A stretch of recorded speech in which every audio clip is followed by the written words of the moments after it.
Maintenant, on va attaquer la première étape du montage de la CNC Aureus 3X 1000 en assemblant la structure qui va supporter la wasteboard, c'est-à-dire la dalle d'usinage, et ensuite qui va servir de point de fixation via ces profilés 20-20 au reste de la structure. 20-20, c'est-à-dire 20 mm par 20 mm, c'est la section croisée du profilé, et deux profilés 1125 mm, 20-20 toujours, qui vont servir à être la façade et l'arrière de la machine. Donc, pour schématiser, le montage va ressembler à ça.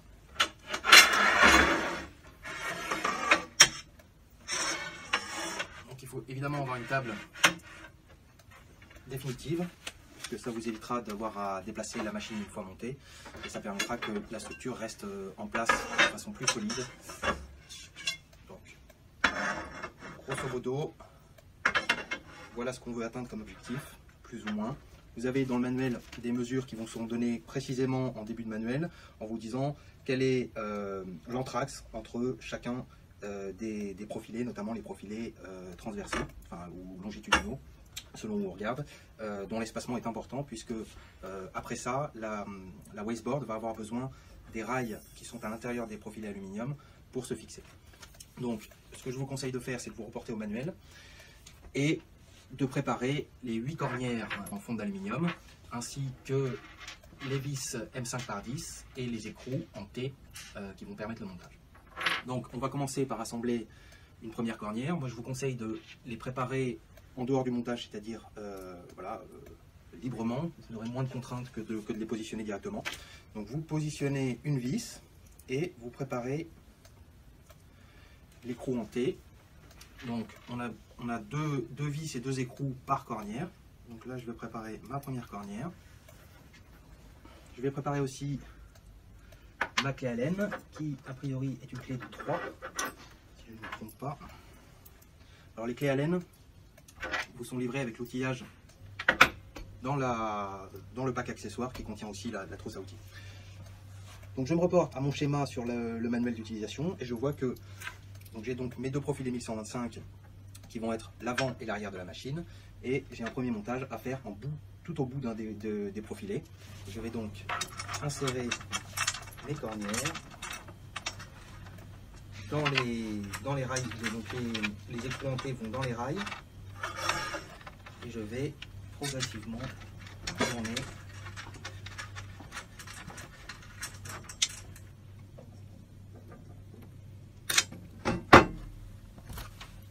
Alors pour le deuxième profilé, je vais avoir besoin, le deuxième, le troisième et le quatrième profilés transversaux, je vais avoir besoin de me reporter aux mesures qui sont sur le manuel d'utilisateur. Par exemple, le manuel me dit qu'entre la première traverse qui est au bout des profilés 1125 et la seconde, je dois avoir une distance de la gauche du premier profilé qui est ici, c'est-à-dire l'extérieur vers l'extérieur du second profilé, de 92 mm. Donc je prends une règle et je la positionne bien à plat sur le profilé, bien en bout. Et je vais venir faire glisser ce profilé-là vers 92 mm. Donc, les mesures sont précises sur le manuel. Si vous vous trompez d'un petit millimètre, a priori, il n'y a pas beaucoup d'impact et la machine devrait se monter correctement quand même. Mais essayez le plus possible d'être aux alentours des 92 mm. Donc à chaque étape, à chaque positionnement d'un profilé transversal, pensez à vous reporter au manuel et à bien regarder sur le manuel si les codes sont prises à l'intérieur du profilé, par rapport à l'intérieur du profilé ou par rapport à l'extérieur du profilé. Voilà,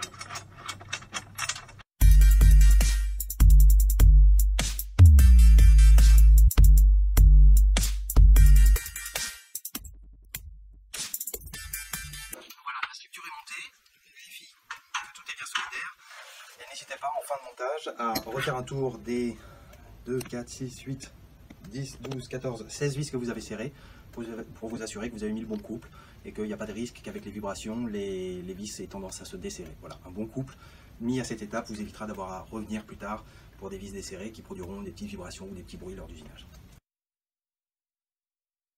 On va pouvoir maintenant s'attaquer à la préparation de la wasteboard, qui est la dalle d'usinage. Elle sera à terme positionnée comme ceci, plus ou moins. Donc logo vers le haut. Ok, donc vous devez voir le logo. Notez qu'il y a 144 cartages, c'est-à-dire 12 ces cartages sont destinés à recevoir les techniques, les insécurités qui nous permettront de détecter les éclairages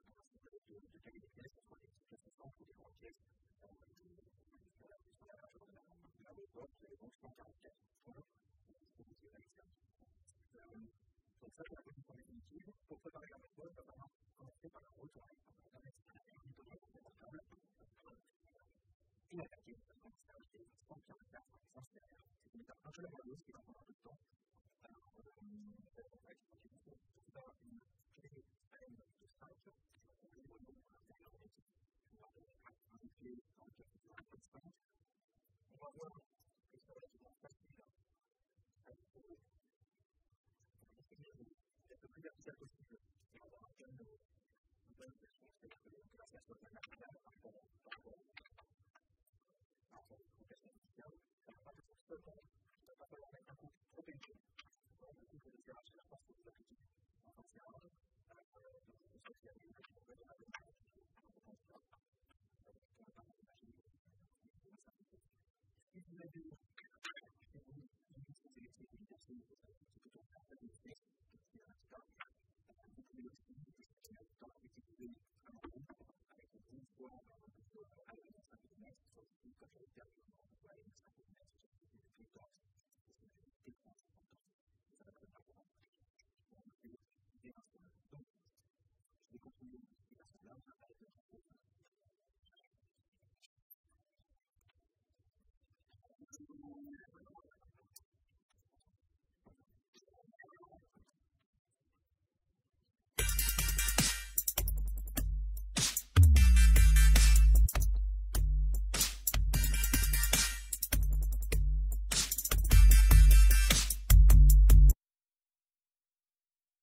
Alors, après avoir préparé les inserts, installé les 144 inserts dans la dalle en MDF, on va être prêt à solidariser la dalle, donc la wasteboard, avec la structure qu'on a préparée dans l'étape précédente. Pour ça, on va utiliser 14 vis d'une 5 par 20, ainsi que 14 écrous en T. Alors, il y a une méthode, c'est une étape un peu laborieuse, mais il y a une méthode. Il faut idéalement commencer par préinstaller les deux vis avec écrous en T sur les deux perçages centraux. Ensuite, préinstaller 4 vis et écrous d'un côté et directement installer le côté opposé, les 4 vis dans le profilé. Donc c'est expliqué dans le manuel, je vous invite à le lire avant de vous attaquer à cette étape un peu laborieuse et un peu délicate, on va dire, dans le positionnement. Alors je prépare les vis que je vais mettre à côté de ma wasteboard et je vais commencer par les deux perçages centraux. Hein.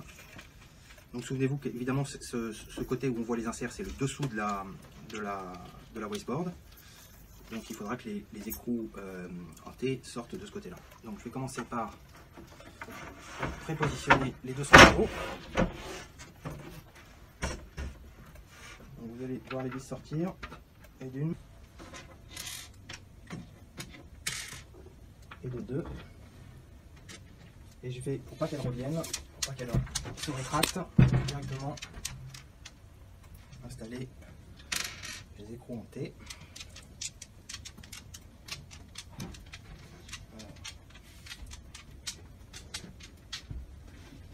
Voilà, et là. Donc quand vous les installez, essayez de les prépositionner de façon à ce qu'ils soient dans la transversale de la wasteboard.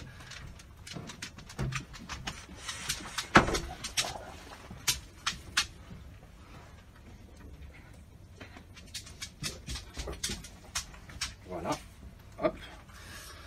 Donc on a positionné ces deux-là. On va maintenant pouvoir préparer 4 inserts de l'autre côté. Alors peut-être que la meilleure méthode là, pour préparer cela, c'est de les préassembler avec les 4 vis au bout, les 4 écrous pardon, au bout des vis.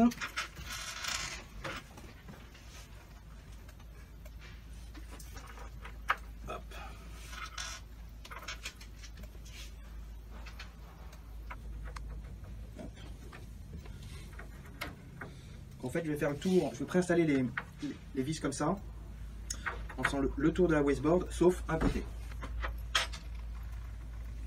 Donc en tout, j'ai 4 vis sur la façade supérieure et 2 vis de chaque côté que je prépositionne.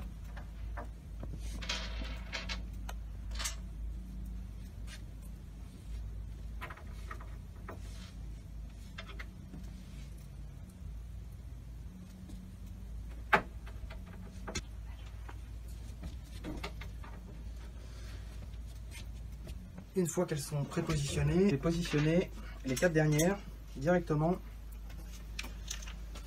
dans le rail. Je les ajusterai après à la bonne distance.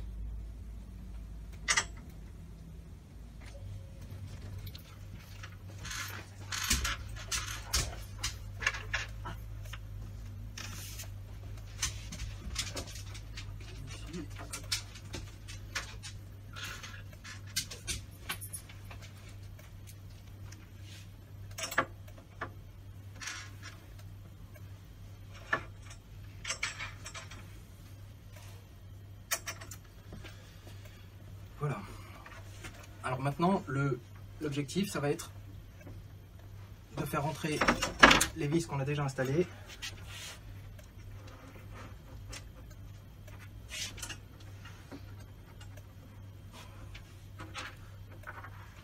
dans les rails.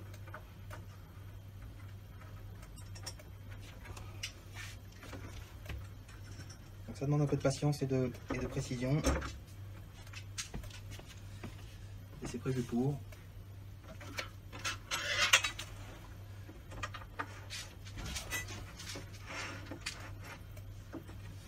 vous voyez, au fur et à mesure de l'étape, je vais réaligner mes vis ici, en bout, pour que la wasteboard puisse venir s'encastrer directement dans les 4 vis que j'ai préparées ici dans le profilé.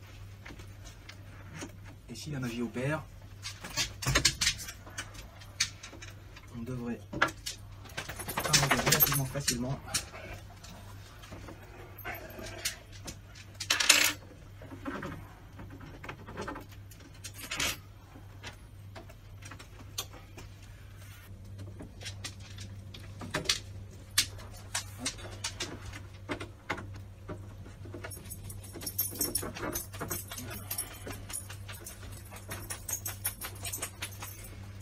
Vous pouvez vous aider d'une clé Allen fine, une fois que la wasteboard est à peu près positionnée, pour faire rentrer les quelques écrous qui n'ont pas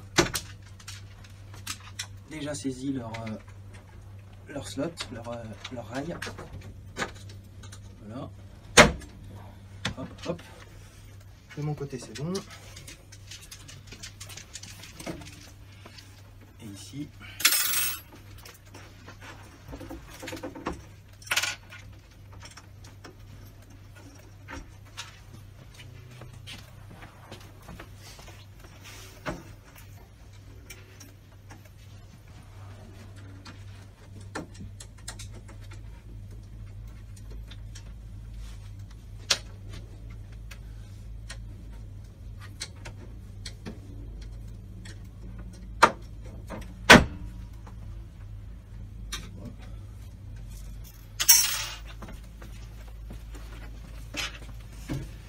Une fois que tous les écrous sont bien insérés, on va pouvoir visser. Notez que pour cette vidéo, on a utilisé une dalle qui est tachée, mais qu'évidemment, on expédie des dalles propres sans tache. Et on avait réservé celle-ci pour une vidéo.